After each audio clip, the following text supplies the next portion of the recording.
Now, zone two training in a woman in her 50s is going to generally be somewhere between 120 and 140 beats, right?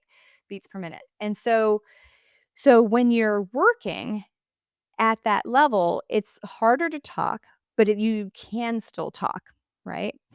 And that is a threshold, that's the lactate threshold, and it's very hard to tell. I mean, ideally, we would have a lactate meter to be able to see that, but we don't have, like, glucose meters like lactate meters, and they're a little bit expensive to do and a little bit time consuming.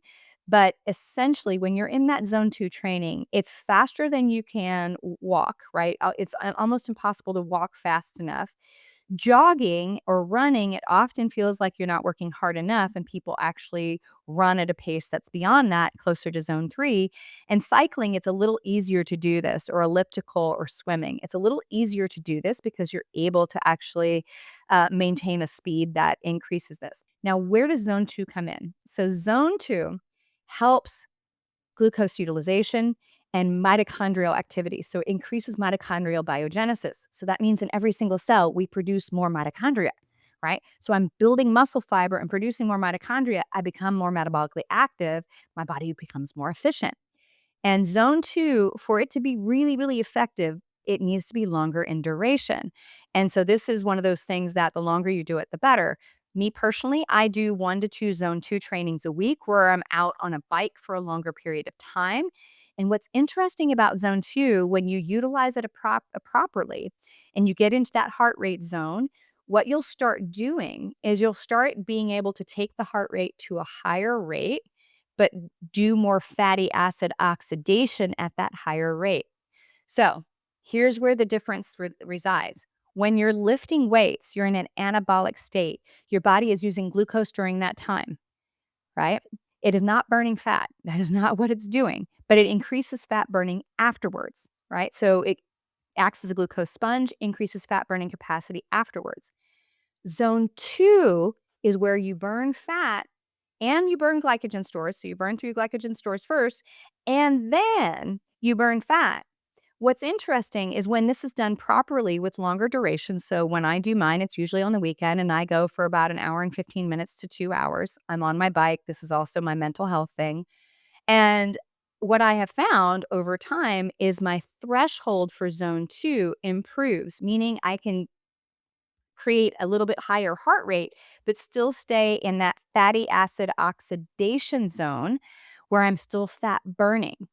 So, what's really happening here is as you create more mitochondrial efficiency, you're better at burning fat and burning glucose at the same time, but you're not doing it to the extent that you burn off the muscle that you just tried to put on.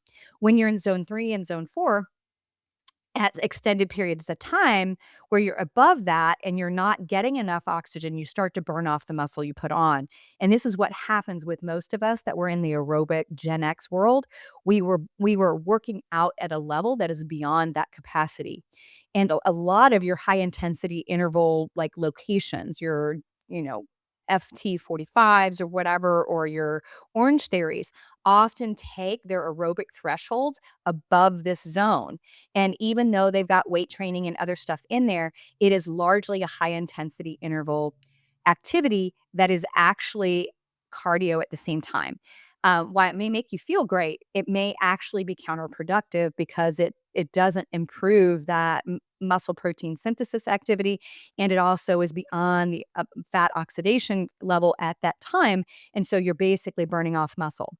And that happens a lot. I see a lot of women that have come to us at Minerva or my clinic for the last 20 years, and they're working out like a fiend.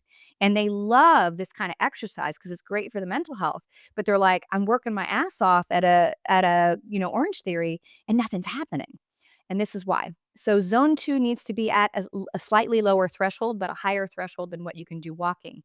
Adding a weight vest often makes it better for, mechanical load, again, mechanical load, and there are studies looking at improvement in bone mineral density with weight vests. I've had one for 22 years. I love weight vests. They're valuable, but again, they can't get into that zone 2 training. Now, so one really good zone 2 a week helps to start getting you there, especially once you've got the strength training. And you can always tell if you're in a good zone 2 is that you recover, and the next day, you may be like, "Oh, I could do that again." You won't do it again necessarily, but you could do it again.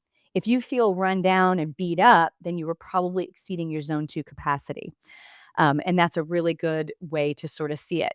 And this aerobic capacity increases your metabolic flexibility, switching, right? You're partitioning between glucose and fat, and improves your insulin sensitivity and increases mitochondrial biogenesis. This is the big deal.